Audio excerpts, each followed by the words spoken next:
So recently, Bill, according to Goo of Mac and Goo, maybe you heard of them, check out their podcast, Chris Pratt said while on Ambien, cool, he challenged Dave Bautista to a wrestling match, which begs the question, Bill, who would be your ideal MCU actor tag team duo?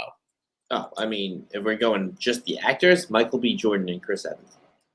You know, it's so I didn't know where you would go. I had Michael B. Jordan in mind, but I was trying to figure out is Michael B. Jordan the power, or do I want Michael? Like, you had a good team. I feel like those are very similar strength, body size. Michael B. Jordan might be a little shorter than Chris Evans, but again, actors are also all like 5'4". Yeah, and I feel like Chris Hemsworth too is just like he'd be the big nasty in one of those tag teams, and I feel like I want the speed and the quickness all around, and he might be a little bulky. Okay, so if you went that route, I'll switch mine because I was toying between Anthony Mackie and Tom Holland, a similar style, but I'll go Chris Hemsworth and Tom Holland for that almost like Shawn Michaels Diesel style. Like, they're not going to win a ton of matches, but they're going to entertain the pants off of people, and eventually Tom Holland's going to, I don't know, like super kick him by accident and lead to the big split. It's good booking, no doubt. Yeah. Oh, listen, come on, Bill. When me and you were together, there's nothing but. I was trying to find like a wild card. Like, I was going to try to find a way to get like Paul Rudd in there, but if we were with actual characters in the MCU, I would probably go Gamora and the Scarlet Witch. Oh, Scarlet Witch, yeah. Dominate the female division and probably take on most of the males as well.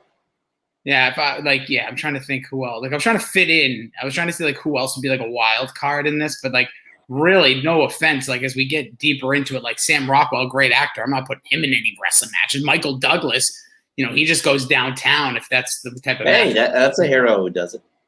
That's a great point, Bill. Listen, he's the villain though, right? No, he's the hero. He's the dad, right? Yeah.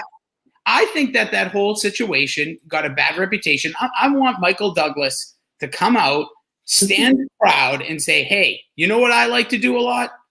Things superheroes don't do. And God damn it, I'm a superhero.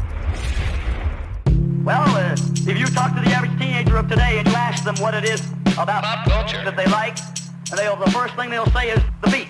Get yourself addicted.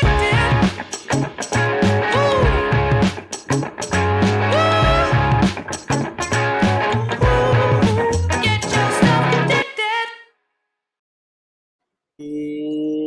Welcome into the Pop Culture Pile Driver. Get addicted to the content.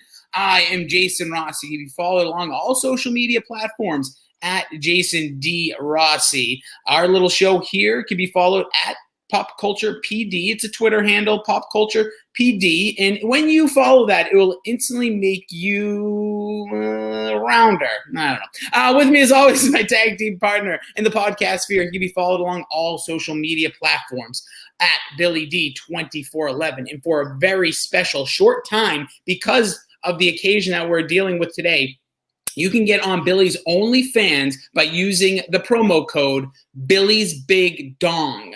Again, Billy's Big Dong on at Billy D2411's OnlyFans. Baseball dongs. Well, you added baseball dongs. Yes. Okay, so Billy's Big Baseball Dongs. I didn't know the promo code. My read hasn't been updated since your agent sent it over. But yeah, so Billy's Big Baseball Dongs, and you get the exclusive camera angles of the bottomless during Pineapple Boys, which I think are doing a little double this week. So they're hitting one, bounce and then goes out of the park there, 2 for 1. But you can follow him again at Billy D2411 across all social media platforms. He's Billy D. What's going on, man? Hello. We're talking baseball. We're made in San Diego. Yes. At the time of recording, we are recording this the day of the 2021 All-Star Game. It'll be the first time there's been an All-Star Game in 2 seasons because, a little something called Bitch last year, which was 2020, that shut down all things fun. Baseball barely started at this point. I mean, baseball's not fun anyways. So. Oh, Bill. We'll get to that. You can subscribe to this podcast over on iTunes. Find us on Spotify, Google Play Podcast, Amazon Music. You can find us anywhere you find your podcast, iHeartRadio, literally everywhere now. I can't think of a place it isn't. You can like and subscribe over on YouTube. Check us out as a part of the Dork Shared Gooniverse on Facebook. That's Dork Shared Gooniverse. Just search Dork Shared usually. that's LinkedIn's going to pop up. And then we are a part of that with the streamers like Shine Time, Arvon D, Dr. Joe. We have the podcast of the Change My Mind variety. We have the Dorks podcast, and we have Mac and Goo. You can check out our merch over at TeePublic. Just search Pile Driver, music by Oh Yeah. Oh, yeah. And we'll be going to a show soon. Yes, week of recording. Also, speaking about merch, Bill, what's going on? I've seen you've been being super creative with some T-shirts for I Think You Should Leave. Yeah, that's Chunky. Goo's running the store. I'm doing the designs because, as my other podcast partner knows, I don't post stuff, so I need somebody actually to like do things for me. But I'll be creative if somebody wants me to be. So we're running a store. We got like 10 or 11 T-shirts up there. So it's selling. I think we've sold like 4 or 5 Rossies, like PCP ones total. I have 3 of them. Joe has 2 of them. And I think Fryer has 1 of them. So 6 total sales. So this one's doing a little bit better. So go check it out. That one's more universal as well. Appreciate everybody who purchases anything. And yeah, go check out Bill's great designs. Bill, not all of us can be 5-tool players, all right? You're a strong 4-tool, all right? Just because you can't retweet things or tweet things doesn't make you a bad guy. Let me do that right now for the podcast. That was a hint. Podcast nonprofit is Frank Says Hi. And this is the final week, we've gotten around like 10-ish, but if you leave a 5-star review that is noted, and basically if you just let us know, we have till the 15th, we gave it a month, leave a 5-star review, we'll be donating $10 in your name to Frank Says Hi and the One Mission Buzz Off for Kids with Cancer. For those watching via the video stream of this podcast, you see my hair is now it just looks like a basic wiffle. But yeah, I shaved it all off for the kids with cancer. So we're doing that again through the rest of this week. And like we said, Bill, it's baseball time. Your favorite sport and mine, America's pastime. Get out the peanuts, the Cracker Jacks. Damn, I don't care if I ever go back, Bill, because we are talking top 11 baseball movies. A podcaster's dozen, if you will. The famous podcaster's dozen, which reminds me of one thing. I just thought of it. Last year around this time, it was right around this time, is when baseball was returning. Mm-hmm. Sports were coming back, the bubbles for the NHL and the NBA, and we had our episode Favorite Athletes. And that episode actually donned the Rossi's horrible take. It did? Yeah, there's something I said there because I remember it because it was like... Was this when I opened up with the ostrich? Like asked you what animal you'd want to be? I think that was it. It must have been because I remember Change My Mind did that or something. They had that question that you asked me and I just said ostrich because I was on a Mario 2 kick and I love the freaking ostrich. Well, if you talk to the average Did you click that? No. Oh, that was weird.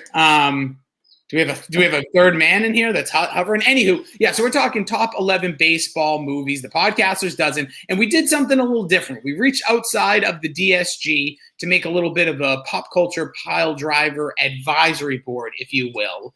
I think occasionally we can call on people just to get like a different vibe, because our list would have been extremely different, Bill, than we'll just say with the finalists. But we got a variety of, I want to say, let me just count them again. 1, 2, 3, 4, 5, 6, 7, 8. So 6 others outside of us to help create this list. 6 others, very close friends of ours who have never listened to the podcast. That's not true. One has been on the podcast, so they had to listen to that just by being there. One definitely didn't. Well, we had Emerson, who was part of our holiday dessert tier list, where I almost ripped your head off because you were such a mean person during that one. You can go back to that in the archives. I forced a friend of the podcast, Matt, too, to listen to one because I talked about the time I made up that his dad was sick, and he said, good pod. We got our friend, a good friend of ours, AG, put a list together.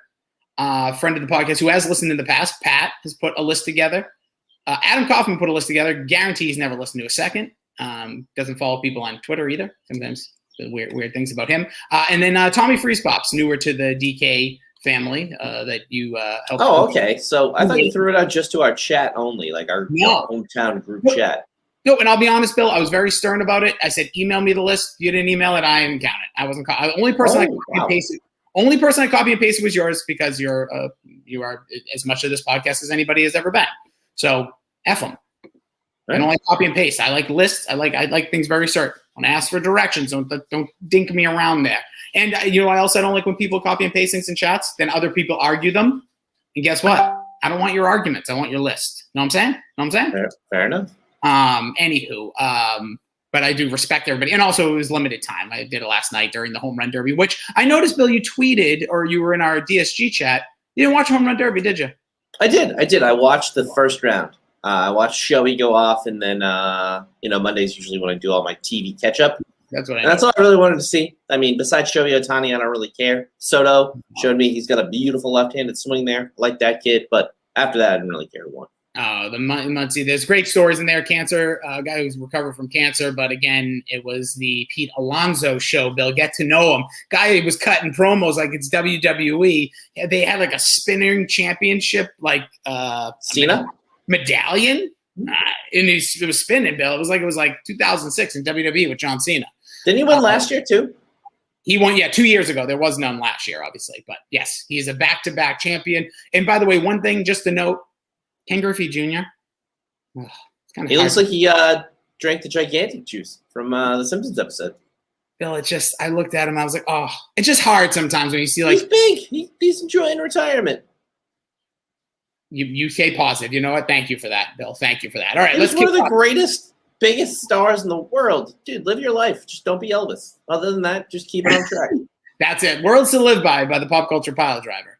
Don't be Elvis. If there was a burner account that said like quotes, that would make it. So good job. We barely have followers, and then all of a sudden I got burner accounts. All right, let's kick off the Podcasters Dozen with number 11. And again, the way we did this, we asked people to send us their top 15 of their favorite baseball movies. And coming in, and we did the math and goo, and I put all the numbers together, crunched some numbers last night, which I like to do, Bill, I'm not going to lie, but then after a while, it gets like when I have to do it, like when I know it's pending, I'm like, oh, crap, I have to do a lot of math tonight. Got to use the old noggin.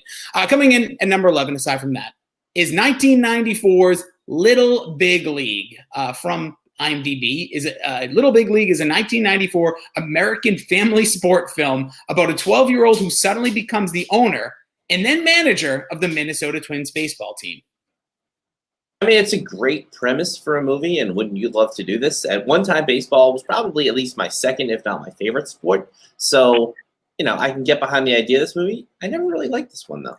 Here's the thing about this movie that I think is like quietly a reason. Like, first of all, the movie's ridiculous. It's a genius like 90s premise where basically like an old man is like, I'm going to leave the team to my grandson. You are going to run the team and then manage it. It's like, what are we doing here? But Bill, the runtime of this movie is 2 hours. Oh, for a 94 too? No, thank you. It does have like some of the classic. Like I just picture the guy. I think Arthur Gosling. I pulled up the IMDb. Plays Kevin Dunn. He's like the ultimate. Like he's in every baseball movie. It feels like.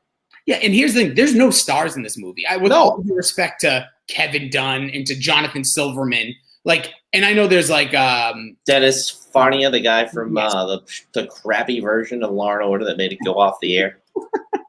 But you know what I mean? Like aside from like those guys, you might recognize their face, you might not know them by name. There is nobody in this thing. There is no big stars. The kid who was it, Luke Edwards? Mm-hmm. We never heard from him again. Like Timothy Bushfield, like what? Yeah, I mean, it was not a star-making movie, and they didn't cast a lot of actual stars at the time. So yeah, you pull up these guys' other IMDb's. I mean, they've been in a lot of baseball movies. I mean, Tim Bushfield was in whatever the hell his name was in Field of Dreams. That movie's just filled with people that are in this list, which, spoiler ahead, you knew it was going to be on here somewhere. We'll get to it.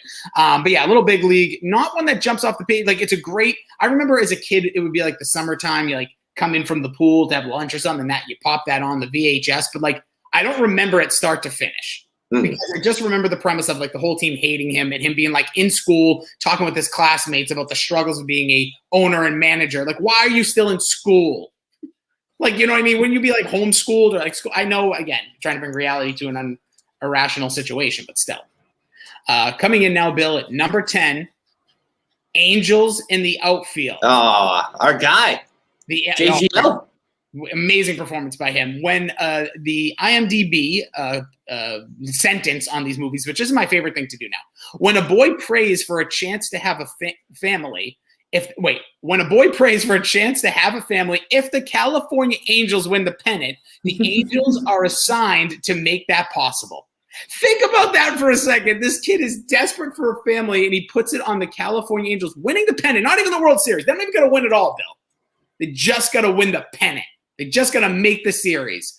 Two takeaways, amazing cast, and like so many, just the angel standing up and doing the angel. Everybody, this movie came out also in 1994, a little short of a runtime, 140. And Bill, I don't care, you were in T-ball at the time, wherever you were in 9 years old, 10 years old, and you definitely were doing the Angels thing. Like when like your team was down. You always say things like this, like you did the whistle while you worked at work. No, I never did that.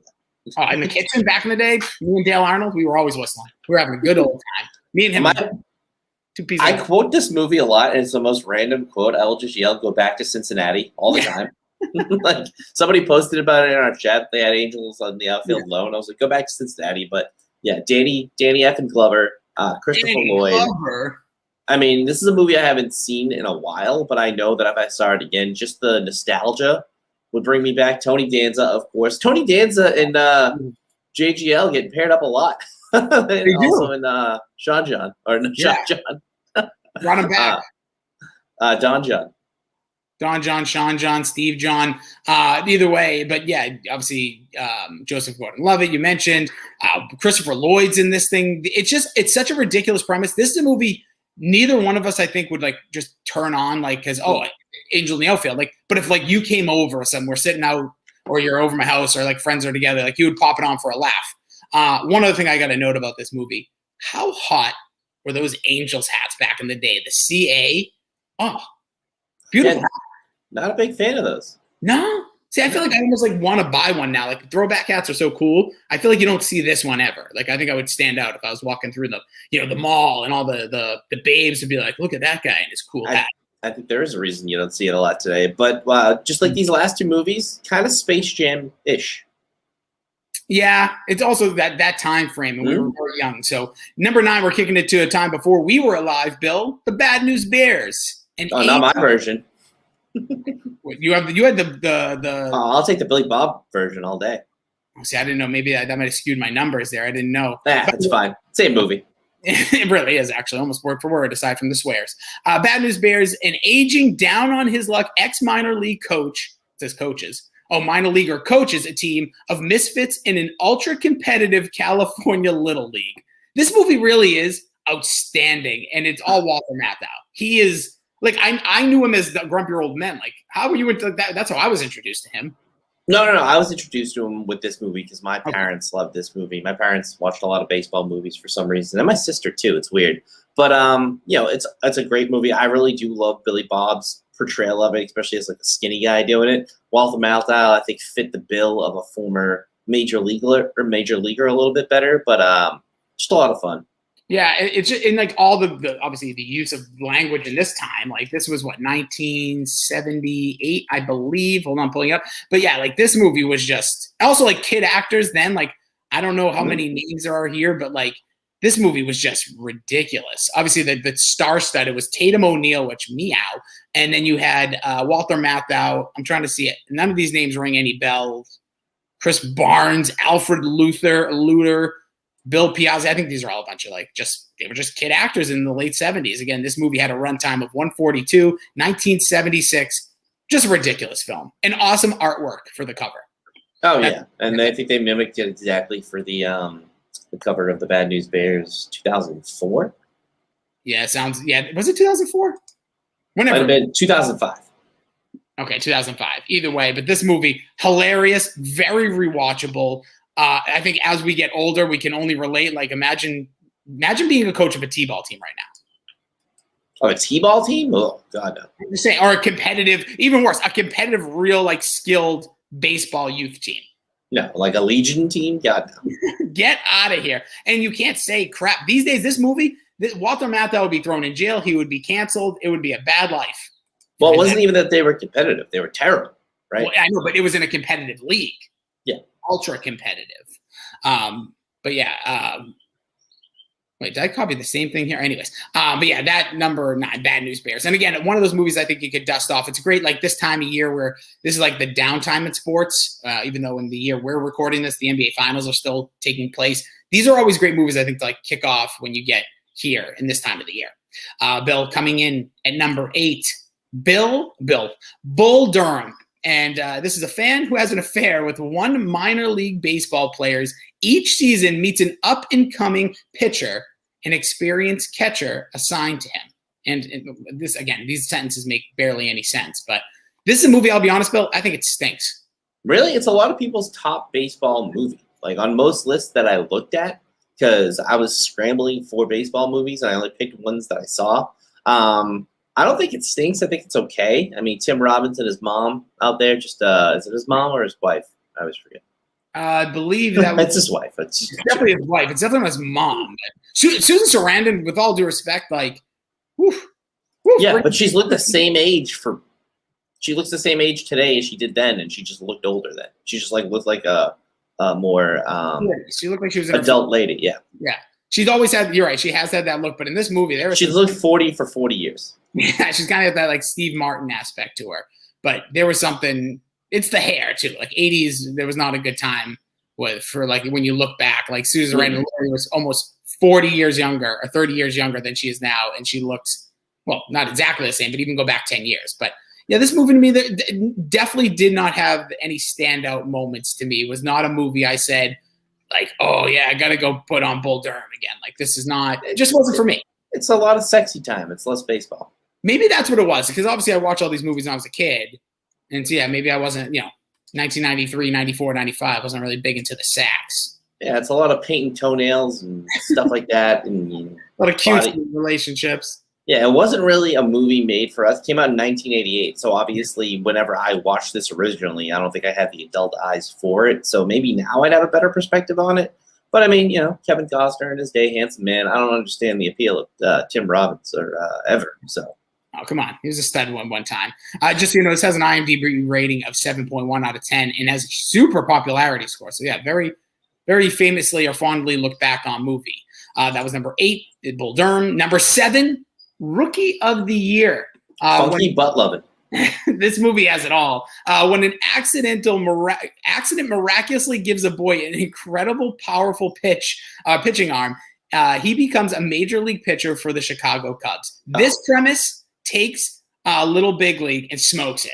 Yes. Absolutely smokes it. This movie is ridiculously awesome. Came out a year before in 1993. And this also just an hour 40 basic runtime. So far, the longest movie on this list has been Little Big League. Yeah, and this was one of the first movies I was excited to see as a child from the trailer and the movies. Like literally when they said Funky Butt Lovin', I was like, all right, I'm in.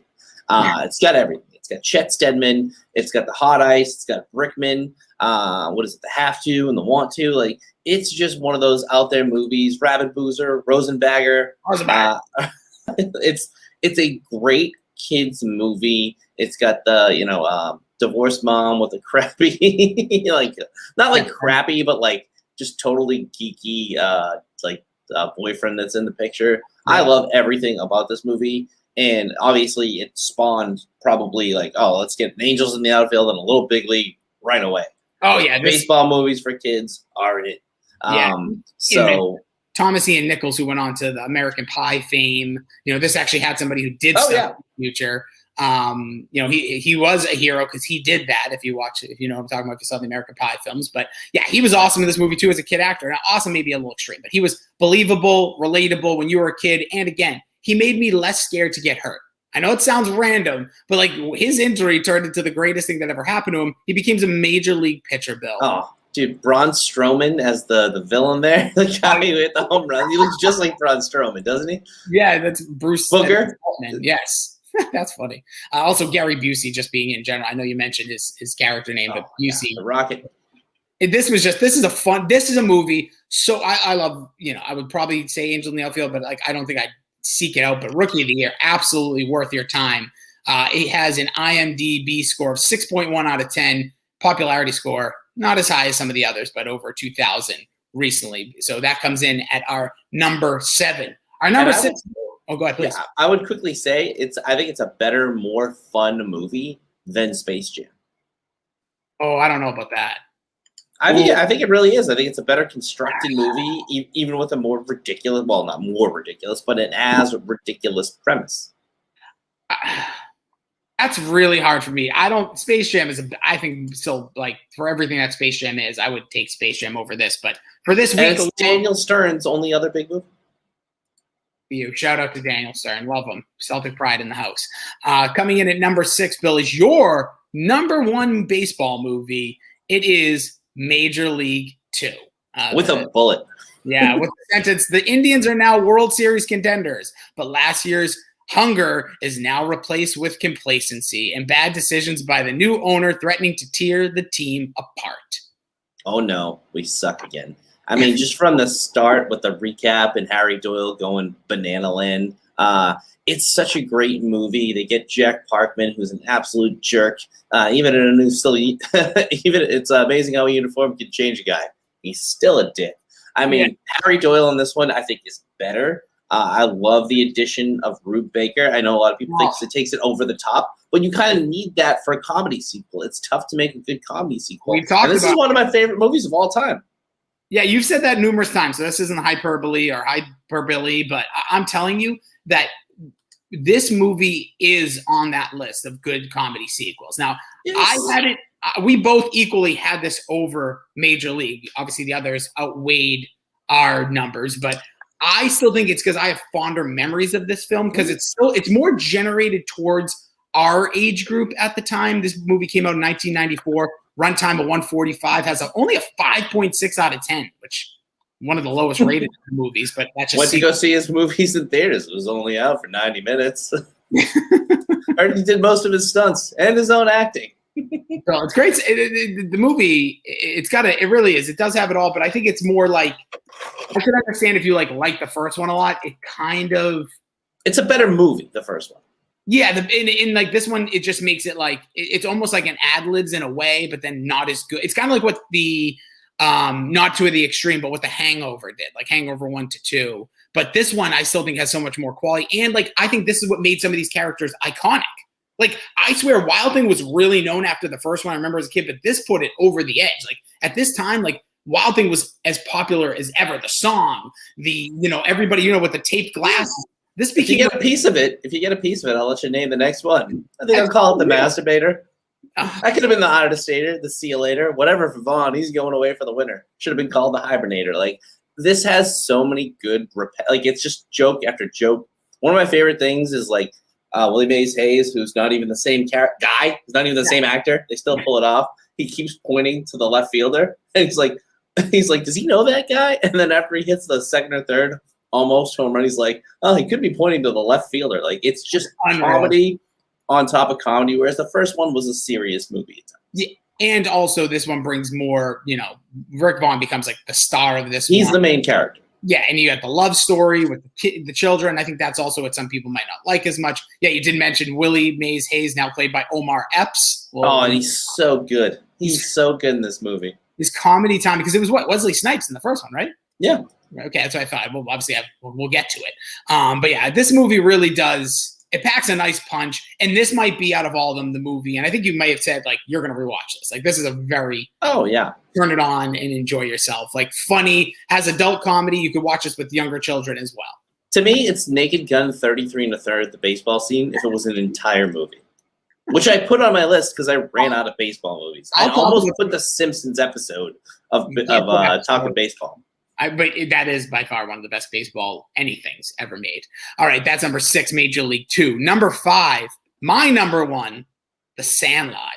In the summer, let me read it first. In the summer of 1962, a new kid in town is taken under the wing of a young baseball prodigy and his rowdy team, resulting in many adventures.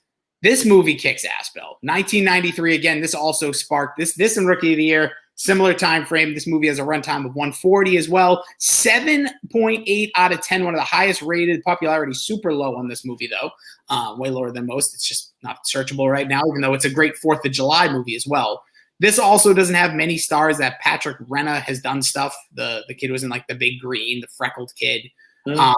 But this movie just, I love it. I watch it. Oh, Dennis Leary, obviously, is in James Earl Jones, but outside of that, like this movie is just fantastic. This has it all. This reminds me so much of being a kid, playing stickball and wiffle ball, being really bad at both with all my buddies, and like also like the pool scene the iconic Wendy Peppercorn or Pepperhorn, or however you say her name.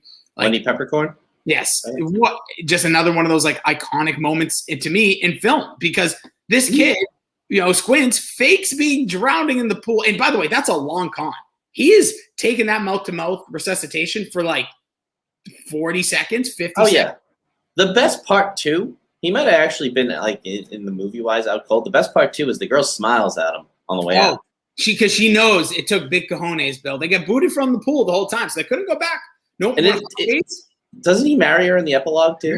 Yeah, it sure does. That's just how it works in life. The first girl you kissed when kind of inappropriately, well, majorly inappropriately, that's how you married. Just in case you were wondering, Bill, if you still need number 2, just do something really inappropriate. That's how it works. All right. It's advice to get arrested by. That's assault, brother. I mean, it's not a bad movie. I just think it's a great movie. I think it's a little bit overrated.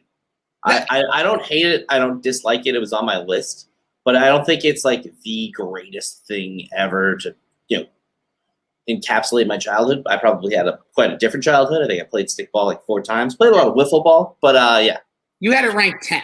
So it made your top 10 for argument's sake. I had it in my number 1. Emerson had it his number 1. Pat had it his number 1. Oh, yeah. So it didn't stand a chance. I'd not be. No, it was going to be on the top 11. But then it was in a lot of people's top 10. Like, it almost made everybody's top 10. Aside from Kaufman. Kaufman had it number 13. All right. So I'm on the side of Kaufman. That's never good. There you go. That just swallow it in, Bill. All right. Number 4 is A League of Their Own. 2 sisters join the first female professional baseball league and struggle to help it succeed amidst their growing rivalry. This movie, Bill, screams early 90s. This is the longest movie on the list. Comes in at 2 hours, 8 minutes. Has a 7.3 out of 10. Popularity is meh. It has John Lovitz, so you know the movie's good. John Lovitz or Leavitz. It's, going to be remembered for the, there's no crying in baseball scene, one of the best scenes, but it's just a great flick. It's got Tom Hanks. How can you not love a Tom Hanks film? And these are the kind of roles I really like as Tom Hanks, like an everyman kind of role. Obviously, being a baseball manager is, a job you come across, but like, he wasn't like stranded on an island or Forrest Gump. He's just a dude. You know what I mean? He's a dude that hates things. He's a very frustrated dude. He's coaching an all-women's team during the war. You got Gina Davis bringing her fastball at this time, too. Gina Davis, very underrated. Madonna. You got Rosie O'Donnell, another underrated beaut. You have just an incredible, pretty damn good cast overall. Array of female actresses. And it's a fun movie. Like you said, it has the famous No Crying in Baseball. It is just, again, if you like baseball, and you like Tom Hanks will obviously bring you in. This movie has a lot to offer. And in the storyline of the sisters and kind of how this whole league kind of comes together and then how the fans grow during the time. Really, really good movie. Not the best movie, I would say. Like, if we're looking at like best movies, I think that's still to come. But this is one of the best. And again, as a kid, I don't know why I would be like, we watch these movies. Like, I was like 8 years old and I'm watching A League of Their Own quite often. And I don't know why. Like, what interest did I really have? But different times. Like, it was like The Lion King, then A League of Their Own. Like, random, right? It was on TV? Good point. Or maybe I had those really cool Disney VHS tapes, the clamshells there. All right, so coming in now at number 3, Bill. At number 3, I will say the best movie on my list. And I had it right. I think this is my number 2, if I'm not mistaken. It is. This was your number 5? No, you had number 9. Your number. Oh, 9. really? I should have moved this up probably. I think I had all the comedies out of it. It is Moneyball. Oakland A's general manager Billy Beane successfully attempts to assemble a baseball team on a lean budget by employing computer-generated analysis to acquire new players. This movie is fantastic, in my opinion. Some people think it stinks. I don't get it. I think everything about this is great. And let's just be honest, Bill. Say they're going to make a movie about you, but you're a Studley man. Oh, my God in heaven. To be played by fucking Brad Pitt. And by the way, 2011, so 10 years ago from when we're recording. Not that he doesn't still have his fastball, but this is like. He's still, yeah, I mean, he looks great right now. He looks fantastic, but I'm just saying this was like amazing. Amazing. Like this guy. And again, this is a movie where he's playing a general manager of baseball, and it's Brad freaking Pitt. And they don't even win. didn't win the World Series, which is like another great part. But the streak is amazing. The Scott Hatteberg part with it's not that hard to play first base. It's incredibly hard to play first base. And they get that's what's his name? That's Chris Pratt. Yes, right. That's one of his. Yeah, Chris Pratt. Yes, by Scott Hatteberg. This is when he was right. One of his first hunky roles. Yeah, before he got slimmed up. Yeah, and he was great in this movie. There's so many. Again, the Jonah Hill as Peter Brand, like great role for him. Obviously, against quote unquote skinny Jonah Hill. He plays a great second nerd, right? Yes. This is when he was like started. He lost like maybe 10 pounds. And he looks. It's weird in this movie. If you actually watch, he gets like bigger as the movie goes on because I think they wanted him to be like a really chunky guy, and this was when he was in that weird flux. But this movie, again, Aaron Sorkinson did the screenplay. I think he's amazing. You really don't get, better than him. You have Robin Wright in this movie as well, a fantastic actress. You have Philip C. Hoffman as the owner. Like, this is a good movie. And again, if you are a baseball fan, you remember this. Like, you've heard about Moneyball, the book that came out. Everything about this is 2001. This probably is what ruined baseball for me, but it's a great movie. And this Moneyball idea. No, the idea of putting stats behind every decision in baseball. Welcome to baseball, Bill. That is a big. You're right. That is a big part of what we have these days. But the amount of numbers that they had up on the home run derby with angles and speed, I'm like, dude, just tell me how many home runs he has. That's all I fucking care about. And one last thing, this is probably the role that got Jonah Hill the role in Wolf of Wall Street. Oh, this is the role that made Jonah Hill an actor. Like, I hate to say it that way because clearly he's an actor, but like made him a player. Like awards were nominated for in this film. This movie is really good. Like you don't have to care about baseball to care about the way that Brad Pitt portrays Billy Beane, the way Billy Beane does his job. The trade scene, Bill, and I forget, I think it's Rendon they're trading for, and Jonah Hill. This is like a big thing. Again, I haven't done it a lot, but he used to do, for those watching, he used to do that. When he gets the trade done, like the negotiation in that, when Billy Beane, like I have to do some negotiating in my day to day, and I absolutely take his approach most of the time. He just hangs up. He like gets the answer he wants, gets off the phone. Yeah. Well, what do we do? How do we get the paper? It's like send the paper. Just send it. We got it.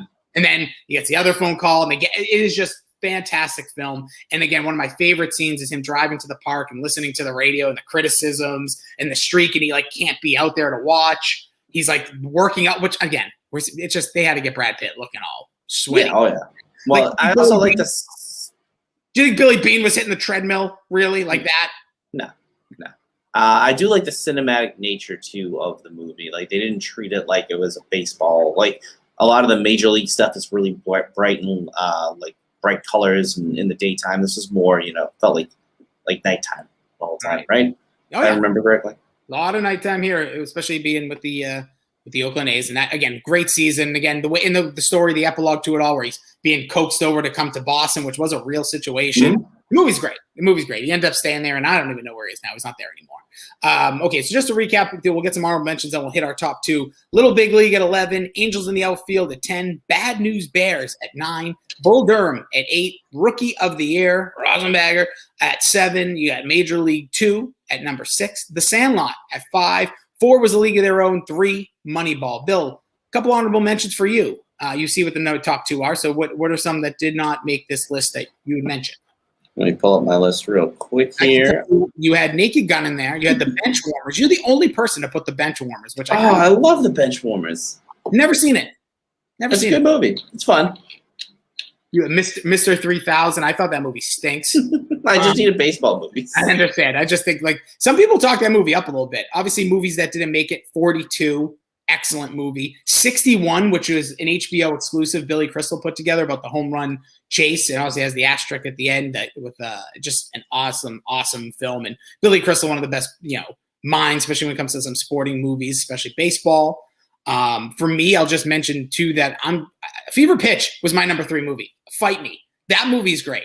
That movie's so watchable. Oh no. I love that. I have so much enjoyment by that movie. I laughed out loud several times throughout it. Don't care. Not ashamed of it at all. Never am going to be ashamed. My number 3 baseball movie. And yes, of course it has ties because of the Red Sox and that amazing run in 04. I think it's somebody else loves it in the DSG. I also think somebody in DSG said Gina Davis is the most beautiful woman ever too. Oh wow! So we're whoever that is that Fryer? Me and Fryer on the same page? Who we got? It might be, yeah. We're two peas in a pod. He likes according to Jim, so anything's on the table. I've never been a fan of that one, but I would watch it. If Fryer wanted to come over and binge a season with me, I'm in. But yeah, Fever Pitch. I'm telling you, I just have hysterical laughs throughout that film. Two movies I just want to mention that didn't make it that I really liked. The Fan. Do you remember The Fan, Bill, with Wesley Snipes and Robert? Oh yeah, my dad liked that for some reason. It was creepy as hell. Oh my God, Robert De Niro. That's when I was like, wait, this is not a gangster. This guy was vicious. He plays the umpire at the end of the game when it's pouring rain and he needs to hit a home run to save his family. And there's the great scene where Robert De Niro cuts, I think it's the catchers, like he murders players, like famous baseball players, and nobody cares the next day. And he rips off the tattoo that the guy had like branded in his shoulder and has it in Wesley Snipes' freezer. Oof, what a movie. And then also Summer Catch, because yeah, if you didn't like Summer Catch, something was wrong with you. Movie absolutely stinks. But you had Freddie Prinze Jr., who I just have an affinity for. I just love everything he's in for some reason. And you had Bringing Nothing But Her Fastball with Jessica Biel. And did we mention Hardball? I know our guy Frank here in the chat is going to have an absolute aneurysm, but I've never even seen it. Hardball was number 2 on Freeze Pop's list and did not make my list and did not make a lot. Pat had Hardball, I believe, in his at number 11. AG have it in there? No. It didn't make a lot of people's list. I think it's just that was the one with Keanu Reeves, I believe. Yeah, I've never seen it. It looks like it's he coaches the Little League team. Yeah, I just don't. Maybe it was just like because it feels like a little bit of a bad news Bears. I don't know. Didn't make the list. Sorry. For you, Bill, I'm trying to see if there's any other. Well, then you just had like Matt too is a big baseball fan, not a big movie guy, but did ask. He has Jose Canseco's 40 for 40 instruction video on here. Ken Barnes baseball. Like he did kind of what you were thinking. Tom Banansky's back to back AAU national championships, so we can get those guys going. I'll give Tom Banansky this. He really did show me how to scoop. Like if you're playing the infield on the right side, third or short. Like I didn't know how to do that when I was a kid. Like when I was I didn't know the scoop to already have like your elbow up in position. Man, you see it every day. Did you say Three Ninjas Kickback? I did not. I was going to get to your ridiculous ones. Is there a baseball scene in that movie? I don't even remember. I just looked up as on the list. I was like, I'm putting it on there. It's been so long. I remember the other Three Ninjas original. You said Naked Gun for the famous scene. Yes. Trying to think of any others here that people. Oh, The Natural does not make the list. Kevin Costner will make it, but not in this one. Trying to think of that's basically. I feel like we've covered almost every baseball movie. Don't see as many baseball movies now. Moneyball obviously being the famous one. Bull Durham, Sandlot, Bad News Bears. All right, let's get into the top 2 then, Bill. Number 2, first I'm going to see where you rank this one. You had this, Bill, as your 12. Good Lord, 12. I had this one as my 6th. So I'm not a fan. It is Field. Well, I'm a fan, but it's Field of Dreams. Iowa farmer Ray is inspired by a voice that he cannot ignore to pursue a dream that he can hardly believe. Supported by his wife, Ray begins a quest by turning his ordinary cornfield into a place where dreams can come true. This premise is wild. This movie is whacked, but there's no crying in baseball. It has a famous quote that everybody knows. If you build it. Yeah, and it has some crossover with some other baseball movies, right? It's James Earl Jones and the dude from Bull Durham, Kevin Costner. Yep. Who is it? Kevin Costner who made the lights go out at Camden Yards allegedly? Was that the guy with Cal Ripken's? He did a little with the yeah, lights. So again, so allegedly, nothing has been confirmed from that, but it's a great urban legend. Probably my favorite story in the history of sports urban legends. Well, listen, we talked Space Jam last week. For those that haven't heard, you can check that out. But Michael Jordan's dad, the hit on him, that's a big one too. This is a fun one, though. Well, not necessarily a fun one because it's adultery, allegedly. But, yeah. Not as dangerous as the other. But, Ray Liotta in this is Shoeless Joe Jackson. You just, all the old players here. But like you said, James Earl Jones, if you build it, they will come. You have Kevin Costner, who is fine. You have Amy, I think it's McGann. And, again, Magnet.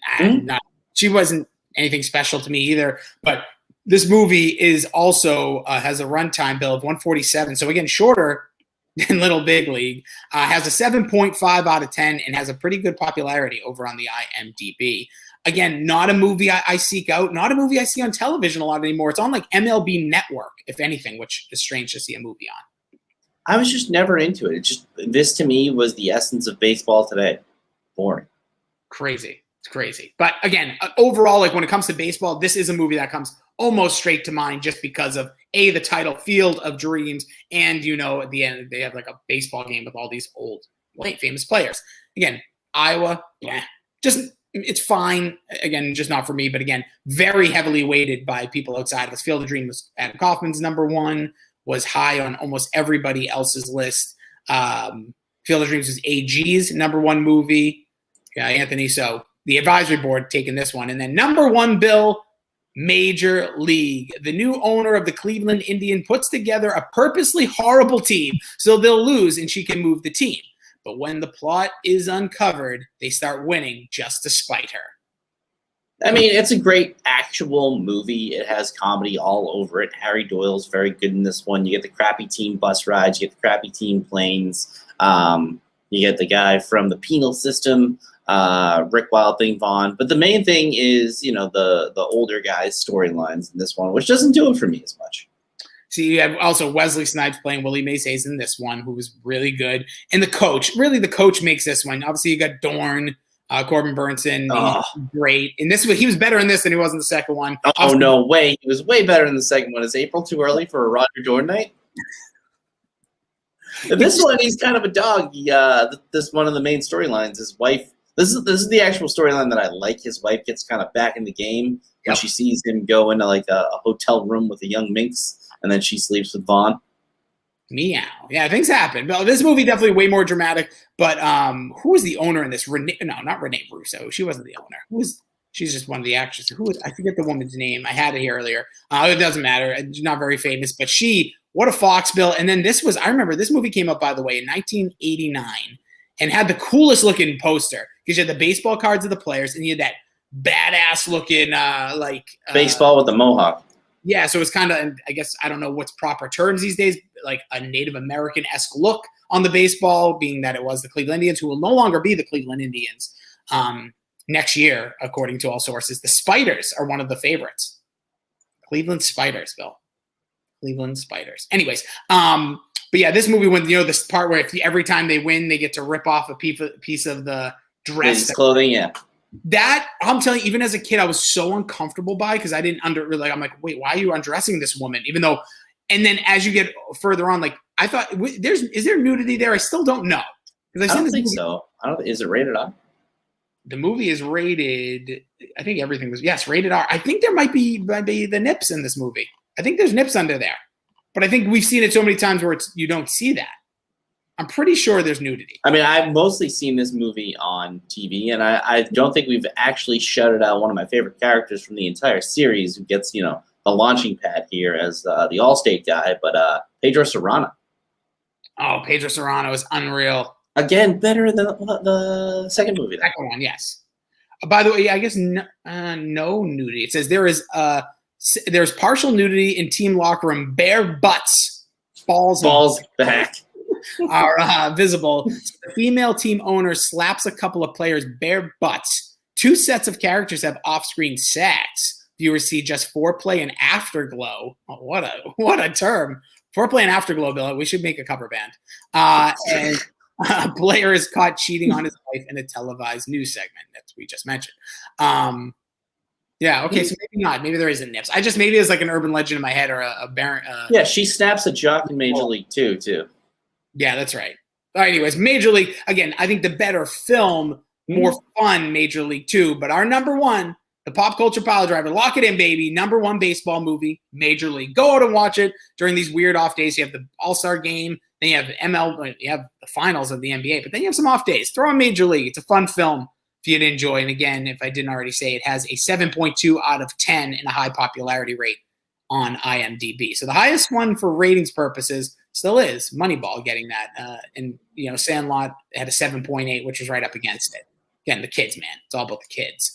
Any qualms about the list, Bill? Anything you really just go, oh, man, like that's stupid, that stunk, didn't like this? No, I think the balancing act here helped it out because you got the comedy up high and you got the real heavy hitter, big time movies down low. And I actually might have to watch Hardball because who doesn't love the Keanu Reeves flick?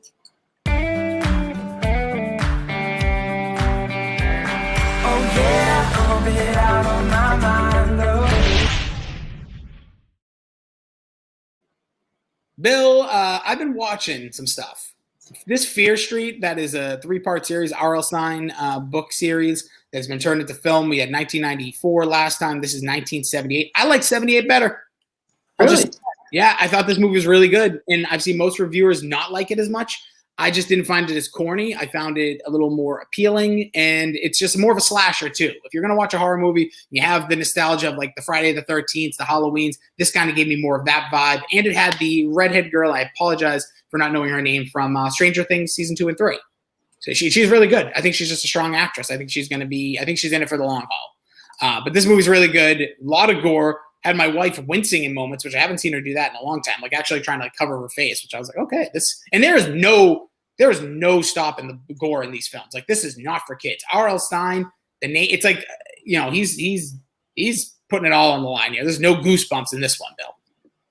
All right. I'll check it out. I mean, I will watch horror from time to time, so. You won't watch it. Okay. You don't know that. I do. You're lying to me. Unless you're going to get some popcorn action in the middle of the film. No one's dragging you into this one. I don't know about that. We'll see. And then one of the things I have to mention, Bill, obviously now I'm on like the 3rd or 4th watcher of I Think You Should Leave Season 2. And I have my new favorite. What is it? And it doesn't matter for what people think, but I think this one has the total package, has everything that I'm looking for. It's stupid. And that's why I love it. It's the Blues Brothers skit, Bill. Honestly, it's better than people give it credit for. I think it's absolutely hilarious because the way it starts, the little elements that develop through it, it's ridiculously funny. And it is, and again, it has it's one of the few that in this season have the ending that actually follows, like it doesn't just cut. Like, it actually comes to an end where I think it's hilarious. The dog bit, the woman's son that comes out, like the woman they're just having a horrible, it's like they're all away at somebody's, like, I don't know, camp house or like beach. I don't know where they are, but they're not in there. Someone's home, I don't believe. I think they're in some like vacation home, and it is absolutely hilarious. And it has our guy, Robbie Stark from. For Robbie Stark Super Stretch Records or whatever the hell it is. Just the way he says that too. Yeah, he's amazing. I love that guy. He was in the masturbation one or the honk if you're horny one as well from the first season. I really like that guy. The whole look, there's just so many elements that keep coming, and he keeps asking his girlfriend to turn, and he just never stops. He goes, "What are you doing? I'm saving the party, man." Like, it's great. That one gets. I've watched that. Like, I've purposely gone to that one. So I'm probably at 6 or 7 on the rewatch. 8 or 9 on the ones I really like, and I also have 2. I'd say like a new top 2, maybe 3. The Insider Trading is really good. I think it's the best sketch put together wise, and it's hilarious. But like Sloppy Steaks and Dan Flash's Sloppy Steaks is fucking, let's slop them up. Like, Bill, when he's explaining, sloppy's like it's when you take water and dump it all over a prime cut of steak. And then Dan Flash's when he's yelling, and he's like, "Fuck you, Doug, you fucking skunk." Like, the fact that he calls him a skunk is hilarious. I don't know why, it just kills me. See, I think those two are like, no, and this is are like home runs. Like, I think there's like the Sloppy Steaks. The fact that you call it Sloppy Steak shows how much variety that has. Like, you just pouring water on a fucking steak. Well, just think that, but that's like the latter portion. There's flashbacks. There's all these. That has it all. It's all because he holds a baby. The baby's that's crying. It's because I used to be an asshole. Piece of shit. I didn't know your dad used to be a piece of shit. Oh, that hair would slick back real nice. Look at that. You didn't tell me your dad used to be a piece of shit. That one and the one where he's, the Dan Flash as you mentioned, and then like I know this was written, but like the Little Buff Boys, I don't like the actual original skit as much, but the one where the guy talks about. Oh, I hate that. But the guy who talks about like I like the Little Buff Boys. I don't like the side commercial for it. Oh, I think that's hilarious. I don't know what it is because he's also like super out of shape, and the way he talks about that one gets me. And there's so much now watching it like that relates to season 1. So I'm looking forward to Mac and Goo and Dork are going to be reviewing it in upcoming weeks. I'm looking forward to hearing those. Just one last note. I think it's weird that I haven't seen, at least in our DSG chat, but then again, I miss things. I post things, and then this is why I have to stay out of it. I repost things somebody else did. But the guy who was Howie in the first season, either he had a rapid weight loss or they were like stuffing him in the first season, because he's in the second season in the date scene when they're at the weird restaurant. I think they made him look a little pudgier. His face looks about the same. You think so? Bill, he looks like he went from like, I think that man lost 100 pounds. He has, I know facial hair does a lot for people, but he looks completely different. And that's another one, hilarious. That one gets me a lot as well. I like it too. I don't find it like hysterical, but I like it. Yeah. Anything you've been watching, Bill, aside from obviously 5,000? Yeah, just Loki, Dave, and Rick and Morty. I would say Loki back on track to be in an amazing show. I think it's a little bit surface level, very easy writing, but it's a lot of fun. And, you know, for the people that care about it, it's advancing the story of the MCU. I like a really entertaining piece of content. To me, it doesn't have to move the plot along 10, 20x-fold. And Rick and Morty has been a little disappointing. Dave also, I mean, people have hated on it because it's uncomfortable, but I like that. Yeah, I told you I kind of bailed. That's all right. That's fine. But it just wasn't for me. Maybe it'll be for me another time. But yeah, Loki, I'm going to get into now that like the MCU is back because Black Widow's been released. I've yet to see it. Maybe we'll get together. We will see it soon. But speaking about that, This week in Shared Universe. All right, so this week in the DSG, Dork did Black Widow, Mac and Goo did the 1989 classic Aliens, CMC, Black Widow, TLDR talked books. I've heard it both ways, a Psych Rewatch podcast. We are recording tonight and a bonus episode because our guy Joe is going away. That'll be the season finale and a little something fun. Get help with the podcast. I'm sure we'll be doing something Wednesday for, I believe, the season finale of the show. And then our streamers, Shime Time, Arvon D, and Dr. Joe, go check them all out. Yeah, I've heard a tease for another DSG get-together. I'm playing potentially, obviously Mario Golf should be the next one, but I think there's talk of Super Smash, some other games. I look forward to that. Also, a tease ahead. Next week, we will have a 2001 wrestling draft. We're working on some special guests for that one, some first-timers. Also, we have something very special we're cooking up with the whole DSG group. We have to, trying to formulate those people all together at the same time should be fun, but something a little different that we, speaking on the video game terms, but we'll have that coming up. Also, this week, I'm going to record a little something for Money in the Bank, Bill, because wrestling fans are back, Bill. I didn't even mention that in what I've been watching. It's time. If you're feeling it, like WWE, AEW just did it. They pulled out all the stops. You have Aleister Black now part of AEW, not getting the 90-day no-compete. That's big news in the wrestling world. Got the 30-day, very rare. He's now in AEW. Crowds, they're traveling. Wrestling will be back on the road full-time for most major, for AEW, WWE. So they're going to pull out all the stops together. Money in the Bank this week. You have the first SmackDown in front of an audience this Friday night. So I think there's going to be some big headlines coming out of this. I think they're going to try to really group things together. And I will recommend, Bill, when you're taking a poop, just Google Ricochet, John Morrison from Monday Night Raw this week.